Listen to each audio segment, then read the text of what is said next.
فرش التراب يضمني وهو غطاء. حالانکہ میں نے اصول پہلے بتا دیا، چیریٹی بگنز ایٹ ہوم. جیسے حضور فرماتے تھے انا اول المسلمین، دیکھو میں تمہیں اسلام کی دعوت دے رہا ہوں، سب سے پہلا مسلمان میں خود ہوں. انا اول المومنین، میں تمہیں ایمان کی دعوت دے رہا ہوں، پہلا مومن میں ہوں. تو جب تک انسان اپنے کردار سے بات واضح نہ کرے تو واز جو ہے وہ مفید نہیں ہوتا، مؤثر نہیں ہوتا. لہذا سب سے پہلے بات جو کی گئی وہ کی گئی ہے حضور کی ازواج مطہرات سے. اب اس ضمن میں جو اصلاحی اعمال آئے ہیں، احکام ان کو نوٹ کر لیجئے. ان کا آغاز ہوا ہے تدریجی اعتبار سے سورہ احزاب سے، اور سورہ احزاب سن 5 ہجری میں جو ہے نازل ہوئی ہے. ان کی تکمیل ہوئی ہے سورہ نور میں جو سن 6 ہجری میں نازل ہوئی. اور ایک بہت خوبصورت بات کہی، یہ مولانا امین احسن اصلاحی نے مجھے بتایا کہ ان کے استاد حمید الدین فراہی نے یہ کہا کہ سورہ احزاب میں گھر سے باہر کے پردے کا بیان ہے اور سورہ نور میں گھر کے اندر کے پردے کا بیان ہے. تو اصلاحی صاحب کہتے تھے کہ اس جملے نے میری آنکھیں کھول دی اور قرآن مجید روشن ہو گیا میرے سامنے. ورنہ اگر یہ بات سامنے نہ ہو تو آدمی اٹکتا ہے، جگہ جگہ پر اشکالات پیدا ہوتے ہیں. دیکھیے سورہ احزاب میں کیا کیا گیا. نمبر 1، پہلے خطاب ازواج مطہرات سے، بعد میں عام کر دیا گیا. نمبر 2، بتایا گیا کہ عورت کا اصل کردار کیا ہے، اس کی اصل جگہ کیا ہے، گھر. نمبر 3، استیزان کے حکم کا آغاز ہو گیا کہ گھروں میں اجازت لیے بغیر داخل نہ ہو. لیکن یہاں بھی صرف نبی کے گھر کی بات ہوئی ہے، عام نہیں. پھر محرموں کی ایک چھوٹی فہرست ہے جو سورہ احزاب میں آ گئی ہے، اور گھر سے باہر کے پردے کا حکم آ گیا ہے. یہ سورہ احزاب میں ہے. سورہ نور میں استیزان اب عام کر دیا، کسی بھی گھر میں داخل مت ہو جب تک کہ اذن نہ لے لو. یہ دیکھیے تدریج، پہلے حضور کے گھروں میں داخل نہ ہو، اب کسی بھی گھر میں داخل نہیں ہو سکتے بغیر استیزان کے. اور احادیث مبارکہ میں اتنی سختی آئی ہے وہ میں بعد میں آپ کو بتاؤں گا. دوسرے یہ کہ گھر کے اندر پردہ جو محرموں سے پردہ ہے، محرموں سے پردہ. محرم کون ہوتا ہے یہ سمجھ لیجئے. محرم وہ ہے جس سے کبھی بھی کسی شکل میں کسی حالت میں شادی نہ ہو سکے. اب ایک آدمی جو ہے اس کے گھر میں فرض کیجئے کہ ایک بہن ہے، تو اس بہن کی دوسری بہن سے وہ شادی نہیں کر سکتا. اگر وہ بیوی مر گئی تو کر سکتا ہے کہ نہیں؟ اس لیے وہ محرم نہیں ہے، نامحرم ہے. سالی نامحرم ہے. آپ کا بھائی ہے، اس کی بیوی ہے، بھابھی ہے آپ کی، آپ دیور ہیں، بھابھی سے شادی تو نہیں کر سکتے. لیکن اگر بھائی کا انتقال ہو جائے تو آپ شادی کر سکتے ہیں. تو شادی ہو سکتی ہے تو وہ محرم نہیں ہوا، وہ نامحرم ہے. محرم صرف وہی ہے جس سے کبھی کسی حال میں شادی کا امکان نہ ہو. اس کی ابتدائی فہرست جو ہے سورہ احزاب میں ہے، تفصیلی فہرست جو ہے وہ سورہ نور میں ہے. اب دیکھیے گھر کے اندر بیٹھنے سے متعلق کیا بات کہی گئی. بزار اور ترمذی میں حضرت عبداللہ ابن مسعود سے نبی ایک پر یہ ارشاد نقل ہوا ہے، ان المرأۃ عورۃ، عورت چھپا کر رکھنے کی چیز ہے. ہمارے ایک نوجوان ساتھی نے ایک دفعہ مضمون لکھا تھا بڑا پیارا.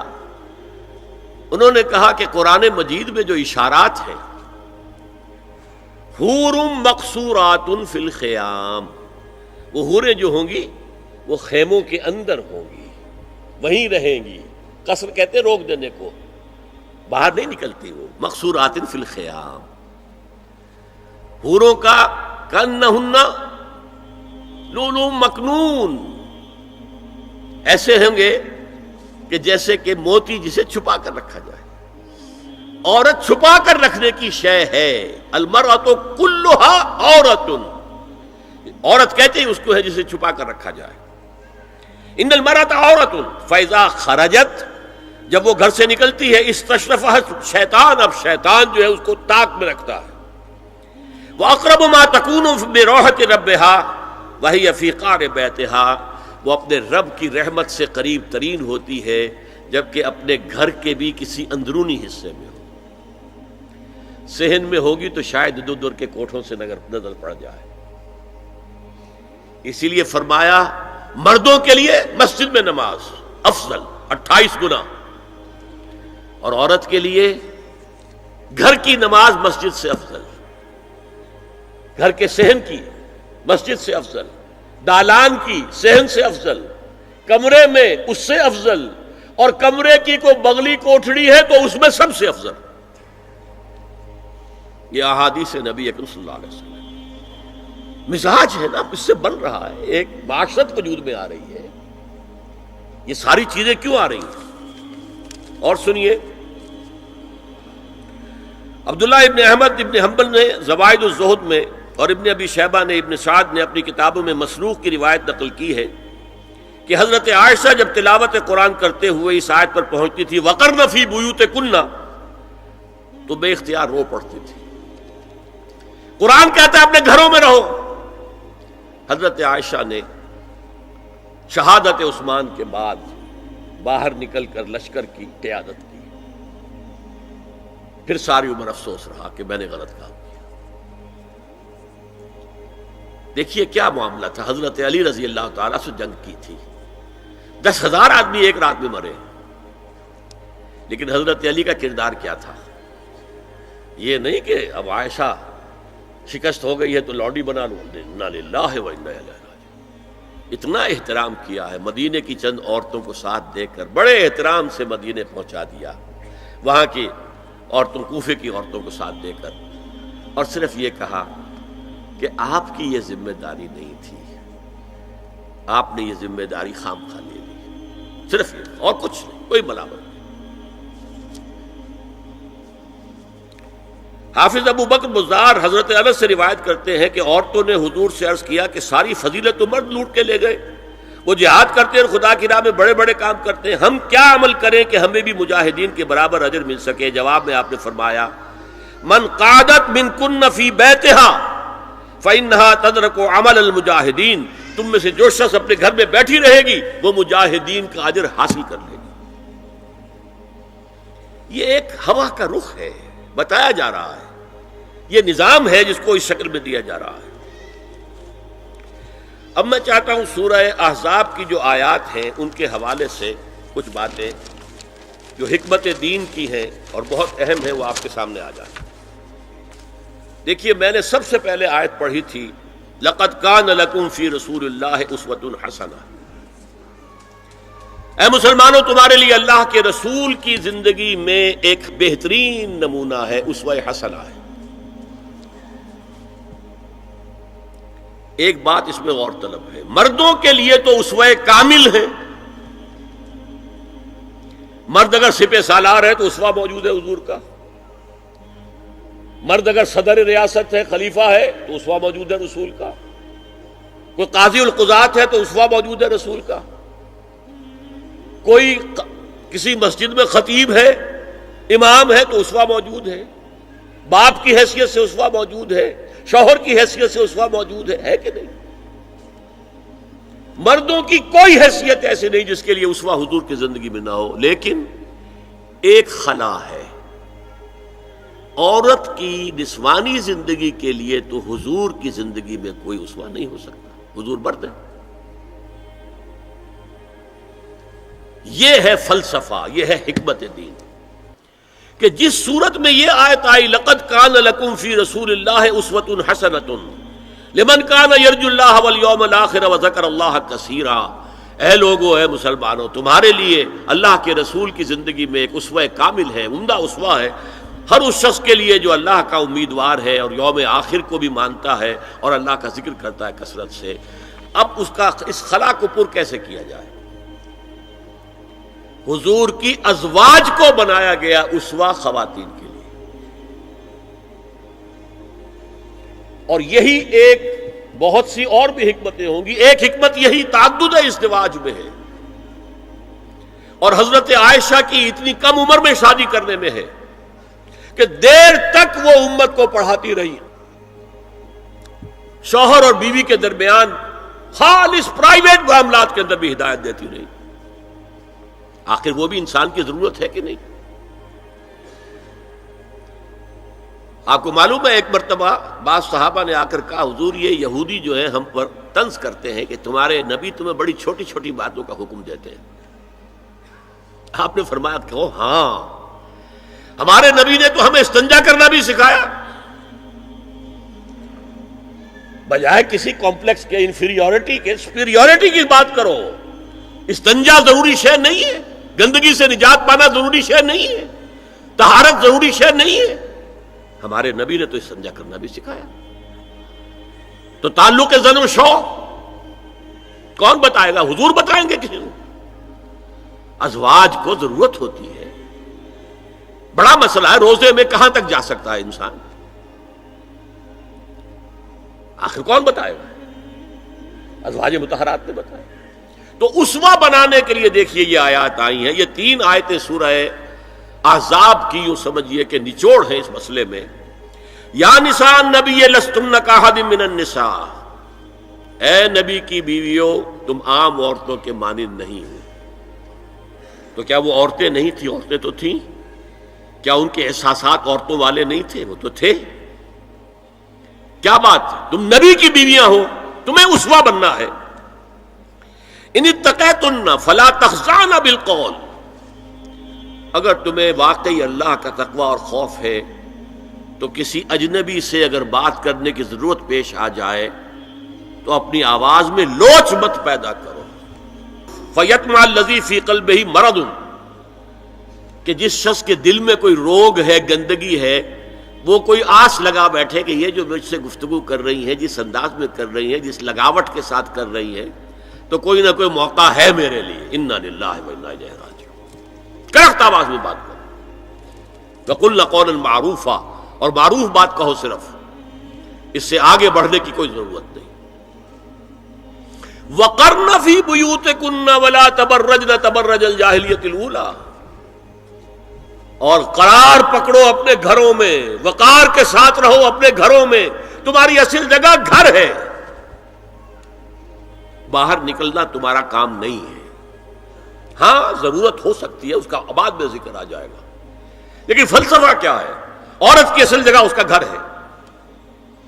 جو ڈیوٹیز کی تقسیم کر دی گئی ہے اللہ کی طرف سے، اس میں عورت کا اصل مقام اس کا گھر ہے۔ میں حدیث سنا چکا ہوں کہ جب گھر سے عورت نکلتی ہے تو شیطان تاکتا ہے اس کو، اور پھر ظاہر بات ہے کہ اس سے جو فتنے پیدا ہوتے ہیں وہ سب شیطان کے ذریعے سے ہوتے ہیں۔ وَلَا تَبَرَّجْنَ تَبَرُّجَ الْجَاهِلِيَّةِ الْأُولَىٰ، اور جو جاہلیت تھی، اسلام کے آنے سے پہلے کا جو دور تھا، اس میں جس طرح تم بند سمر کر اور لوگوں کی نگاہوں میں آنے کے لیے نکلتی تھی، اب وہ طریقہ اختیار نہ کرو۔ دیکھیے یہ بھی ایک بڑا نفسیاتی نکتہ ہے۔ مرد کے اندر قوت ہے، وہ اپنی قوت کا ظہور چاہتا ہے، کبھی جی چاہتا ہے دیوار کو کندھا دے مارے، راستہ چلتے کسی کو لگا کندھا، قوت ظہور چاہتا ہے۔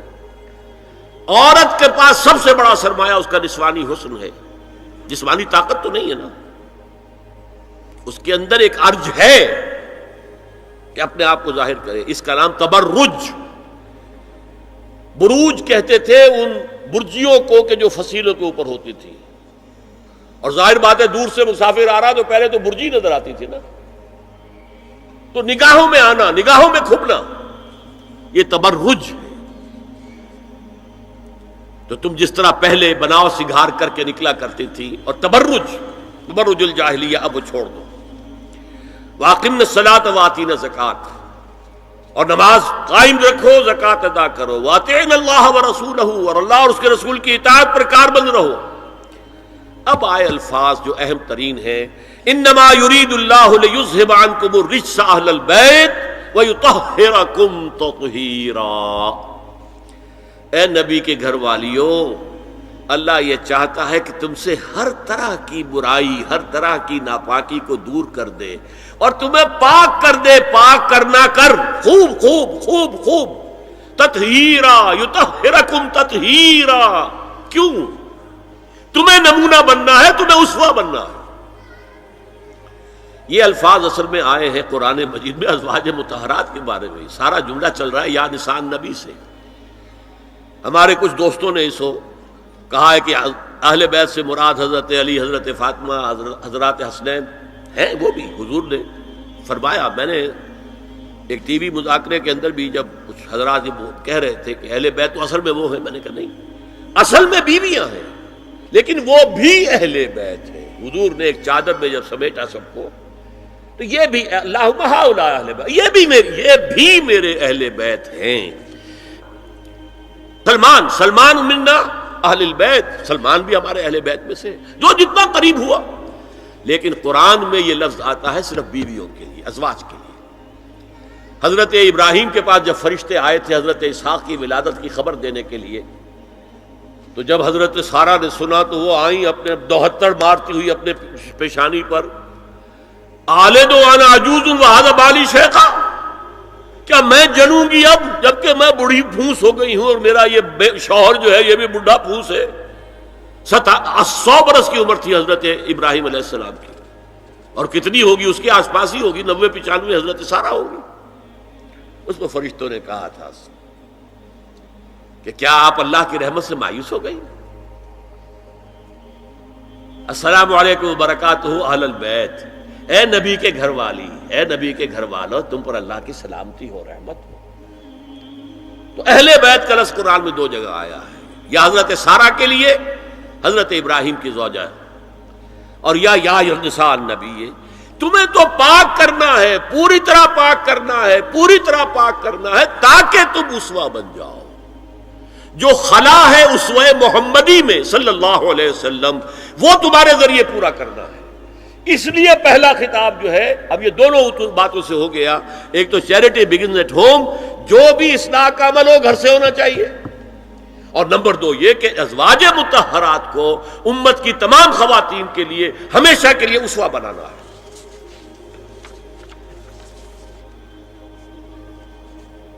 اسی طریقے سے استیزان کا معاملہ بھی آیا ہے، لیکن وہ بھی صرف نبی کے گھروں تک آ رہا ہے۔ یا ایھا الذین آمنوا لا تدخلوا بیوت النبی حتی یؤذن لکم، اہل ایمان نبی کے گھروں میں داخل نہ ہوا کرو جب تک کہ اذن نہ دیا جائے۔ یہ پرائیویسی، گھر کی پرائیویسی، اس پر میں تفصیل سے بعد میں بات کروں گا، چونکہ تفصیل اس کی آئی ہے سورہ نور میں۔ میں نے عرض کیا نا، ان احکام کا آغاز ہوا جیسے شراب کی حرمت، آغاز سورہ بقرہ، پھر سورہ نساء، پھر سورہ مائدہ۔ اسی طرح اس کا اختتام جو ہوا ہے وہ سورہ نور میں ہے۔ تو مت داخل ہوا کرو، اور اس کے بعد فرمایا وَإِذَا سَأَلْتُمُوهُنَّ مَتَاعًا فَاسْأَلُوهُنَّ مِنْ وَرَاءِ حِجَابٍ، اور دیکھو اگر نبی کی بیویوں سے کوئی چیز مانگنی ہو تو پردے کی اوٹ سے مانگو۔ یہ حجاب کا لفظ آیا ہے، جس کو کہا جاتا ہے کہ حجاب کا تو حکم قرآن میں ہے ہی نہیں۔ پہلے وہاں کے گھر کھلے ہوتے تھے، دروازوں پر کوئی پردہ وردہ نہیں ہوتا تھا، اور گھر کوئی کنالوں کے اور ایکڑوں کے تو نہیں ہوتے تھے، چھوٹے چھوٹے گھر۔ لیکن یہاں پر فرما دیا گیا پردے، اس کے بعد سے جب سے یہ آیت اتری گھروں کے اوپر پردے ڈال دیے گئے۔ اب ظاہر بات ہے کہ اس میں چہرے کا پردہ ہی ہوا نا، چہرے کا پردہ ہے حجاب، اسی کو حضرت عائشہ نے آیت الحجاب قرار دیا ہے۔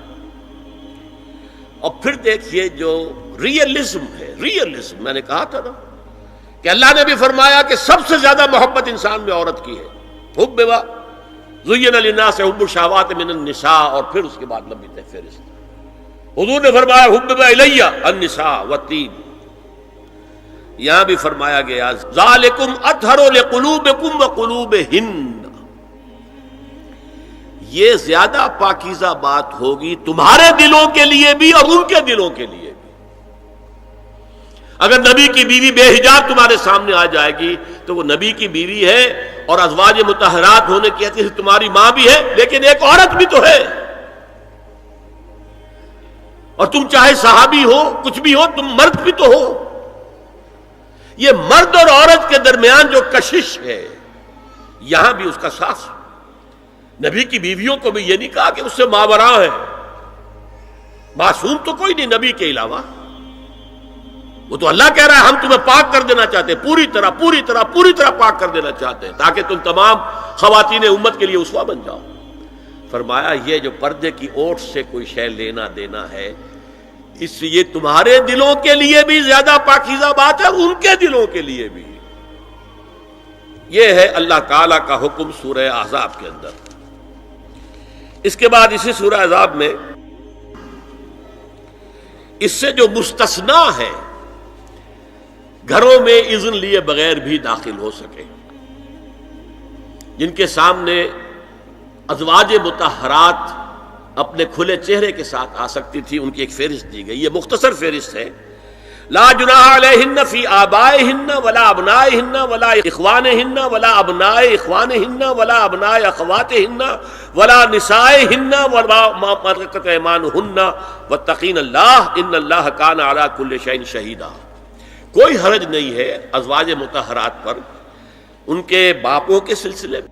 ابو بکر آئے تو جائیں سیدھے حضرت عائشہ کے حجرے میں، کون روکے گا؟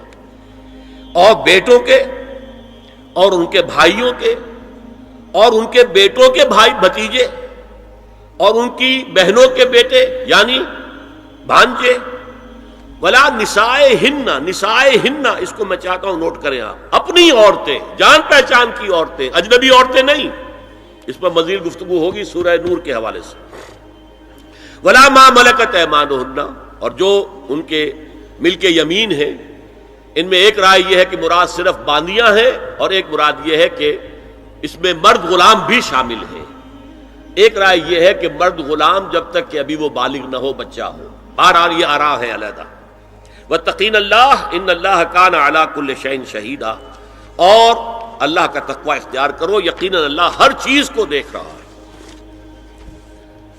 اب آئیے سورہ نور کی طرف۔ اب میں یہاں پر سورہ نور میں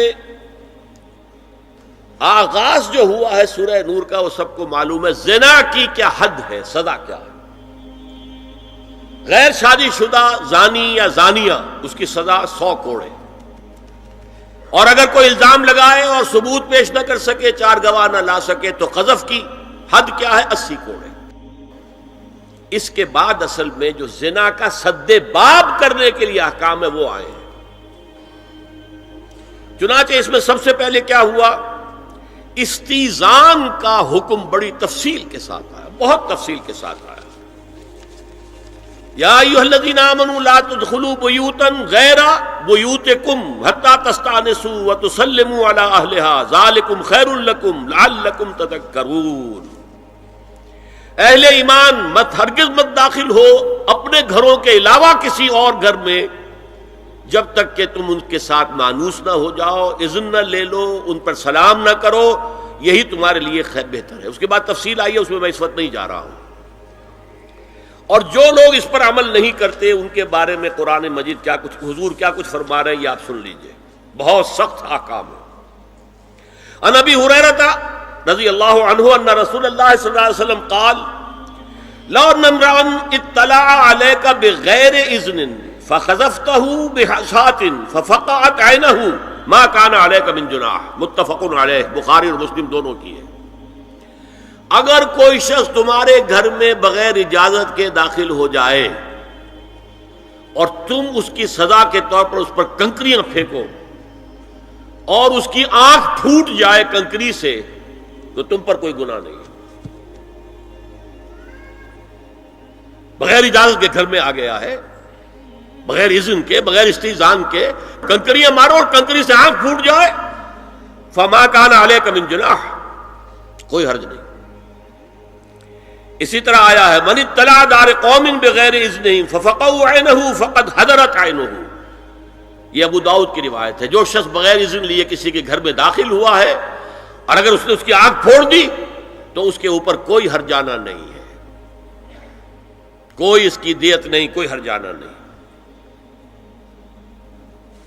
اجازت لینے کے ضمن میں کیا ہے؟ حضور نے طریقہ بتایا، 3 مرتبہ پکارنے کی حد مقرر کر دی اور فرمایا اگر تیسری مرتبہ پکارنے پر بھی جواب نہ آئے تو واپس ہو جاؤ۔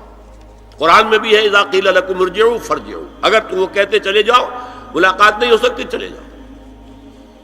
ہاں اگر آپ ٹائم لے کر آئے ہیں تب بات دوسری ہے، پھر تو اس کو ملنا ہے، لیکن آپ ایسے ہی پہنچ گئے ہیں، پتہ نہیں وہ اپنی کس مصروفیت میں ہے، آپ کا حق نہیں ہے کہ وہ آپ کو ریسیو کرے اور آپ سے بات کرے۔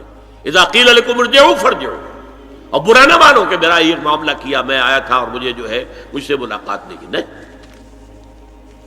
اور اس سلسلے میں ایک بڑا دلچسپ واقعہ ہے۔ ایک مرتبہ آپ حضرت سعد ابن عبادہ کے ہاں گئے اور السلام علیکم ورحمۃ اللہ کہہ کر 2 دفعہ اجازت طلب کی، مگر اندر سے جواب نہ آیا۔ تیسری مرتبہ جواب نہ ملنے پر آپ واپس ہو گئے۔ حضرت سعد اندر سے دوڑ کر آئے اور عرض کیا یا رسول اللہ، میں آپ کی آواز سن رہا تھا مگر میرا جی چاہتا تھا کہ آپ کی زبان مبارک سے میرے لیے جتنی بار بھی سلام و رحمت کی دعا نکل جائے اچھا ہے، تیسری مرتبہ بھی آپ کہیں۔ پھر دوڑ کر آئے اور لپٹ گئے حضور سے صلی اللہ علیہ وسلم۔ یہ ہے استیزان کا معاملہ۔ اب آ رہی ہے اصل آیت، قل للمؤمنین یغضوا من ابصارہم ویحفظوا فروجہم ذالک ازکی لہم ان اللہ خبیر ما یصنعون وقل للمؤمنات یغضضن من ابصارہن ویحفظن فروجہن ولا یبدین زینتہن الا ما ظہر منہا وَلْيَضْرِبْنَ بِخُمُرِهِنَّ عَلَى جُيُوبِهِنَّ وَلَا يُبْدِينَ زِينَتَهُنَّ إِلَّا لِبُعُولَتِهِنَّ أَوْ آبَائِهِنَّ أَوْ آبَاءِ بُعُولَتِهِنَّ أَوْ أَبْنَائِهِنَّ أَوْ أَبْنَاءِ بُعُولَتِهِنَّ أَوْ إِخْوَانِهِنَّ أَوْ بَنِي إِخْوَانِهِنَّ أَوْ بَنِي أَخَوَاتِهِنَّ أَوْ نِسَائِهِنَّ أَوْ مَا مَلَكَتْ أَيْمَانُهُنَّ أَوِ التَّابِعِينَ غَيْرِ أُولِي الْإِرْبَةِ مِنَ الرِّجَالِ أَوِ الطَّفْلِ الَّذِينَ لَا يَظْهَرُوا عَلَى عَوْرَاتِ النِّسَاءِ وَلَا يَضْرِبْنَ بِأَرْجُلِهِنَّ لِيُعْلَمَ مَا يُخْفِينَ مِنْ زِينَتِهِنَّ وَتُوبُوا إِلَى اللَّهِ جَمِيعًا أَيُّهَا الْمُؤْمِنُونَ لَعَلَّكُمْ تُفْلِحُونَ۔ یہ لمبی آیت ہے۔ اہل ایمان، اے نبی کہہ دیجئے اہل ایمان مردوں سے اپنی نگاہیں نیچی رکھا کریں اور اپنی شرمگاہوں کی حفاظت کریں، یہی ان کے لیے زیادہ پاکیزہ عمل ہے۔ ان اللہ خبیر بما یصنعون، اور جو کچھ وہ کر رہے ہیں اللہ اس سے واقف ہے۔ وَقُلْ لِلْمُؤْمِنَاتِ يَغْضُضْنَ مِنْ أَبْصَارِهِنَّ، اور مومن عورتوں سے بھی کہہ دیجئے کہ وہ اپنی نگاہیں جو ہے نیچی رکھا کریں، وَيَحْفَظْنَ فُرُوجَهُنَّ، اپنی شرمگاہوں کی حفاظت کریں، وَلَا يُبْدِينَ زِينَتَهُنَّ إِلَّا مَا ظَهَرَ مِنْهَا، اور اپنی زینت کو ظاہر نہ کیا کریں سوائے اس کے کہ جو بالکل ظاہر ہو جائے، از خود ظاہر ہو۔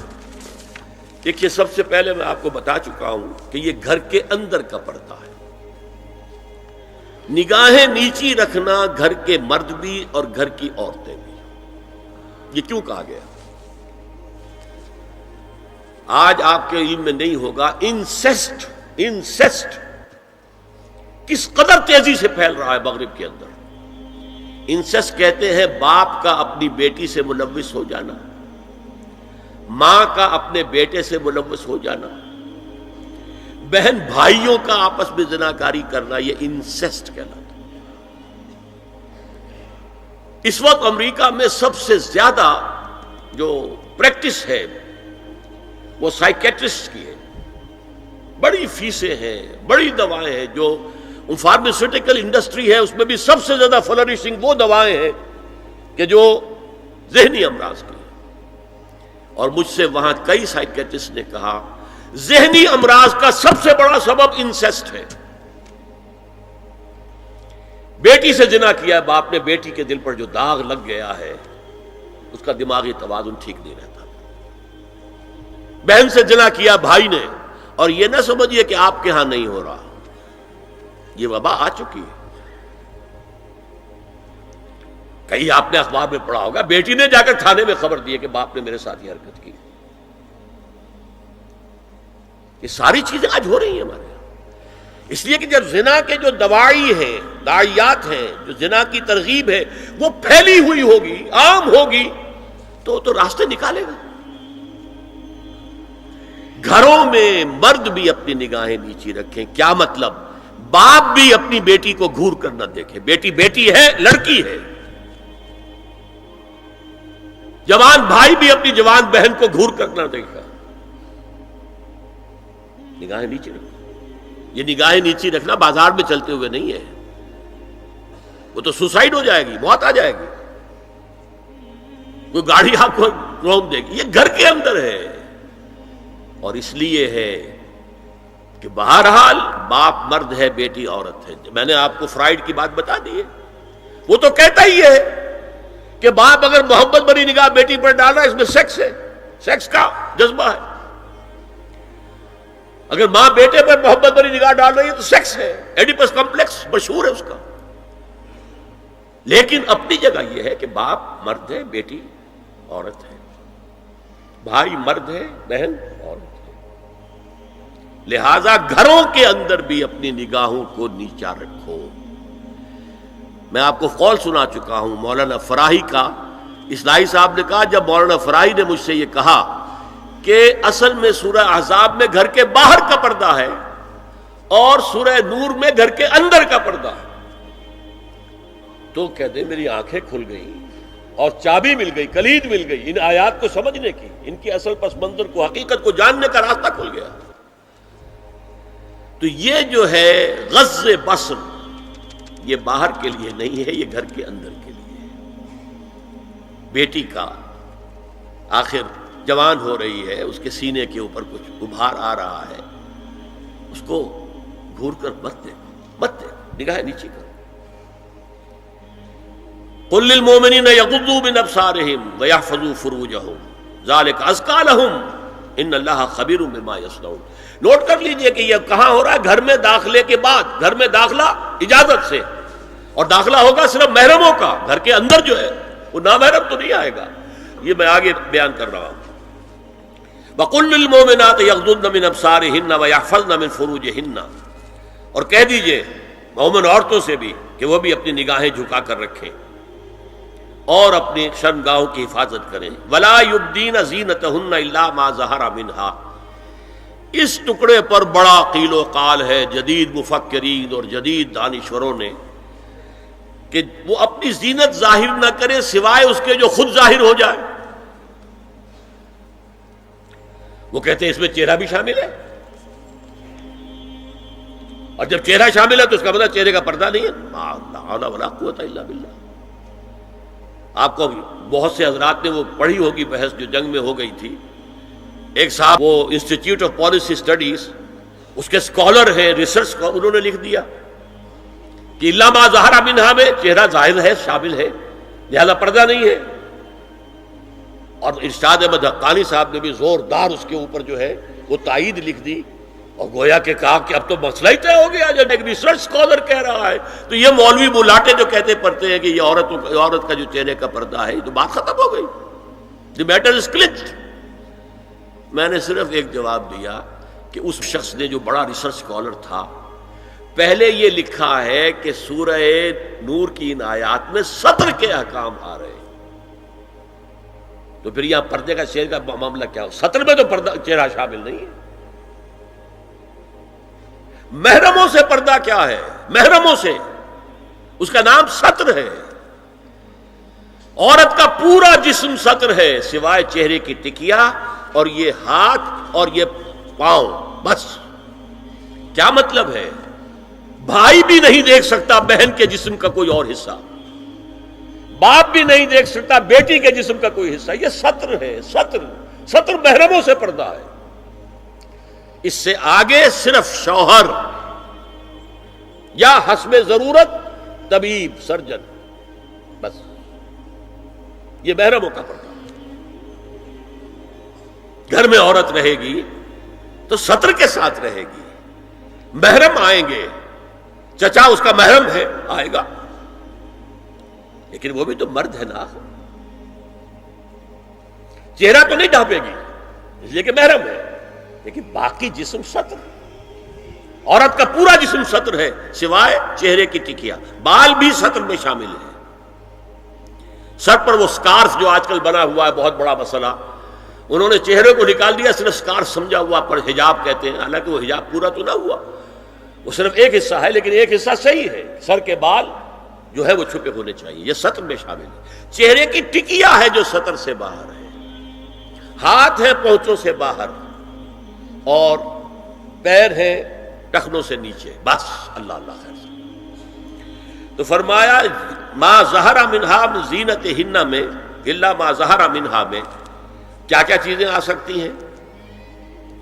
دیکھیے، اگر عورت پوری کی پوری برقعے کے اندر ملبوس ہے، چہرے پر بھی نقاب ہے، آنکھوں کے آگے بھی یا جالی ہے یا کوئی چشمہ ہے،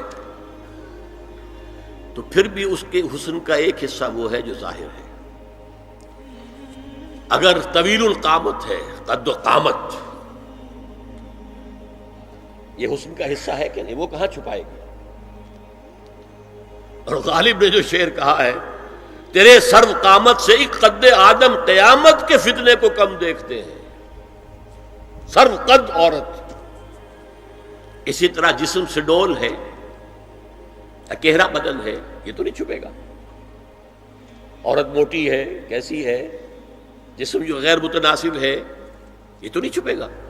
متناسب ہے اعضاء، قداور ہے، اکیرا بدن ہے، یہ ہے وہ چیزیں کہ جو حجاب کے سلسلے میں ما ظہر منہا، یہاں ہو رہا ہے کہ جو سطر کے سلسلے میں ہے ما ظہر منہا زینت کا، اور وہ چہرہ ہے۔ لیکن اب اس میں ایک اور بات، وَلْيَضْرِبْنَ بِخُمُرِهِنَّ عَلَى جُيُوبِهِنَّ، یہ بھی گھر کے اندر کی بات ہو رہی ہے، چونکہ میں پہلے بتا چکا ہوں جلباب ہوتا تھا جب گھر سے باہر نکلتی تھی عورت، تو وہ اپنی چادر لپیٹتی تھی اپنے گرد، چہرہ نہیں ڈھانپتی تھی، صرف چہرے کا حکم دیا گیا اس کے ضمن میں۔ وہ سورہ احزاب کی آیت ہے، وہ رہ گئی، وہ میں بیان کروں گا۔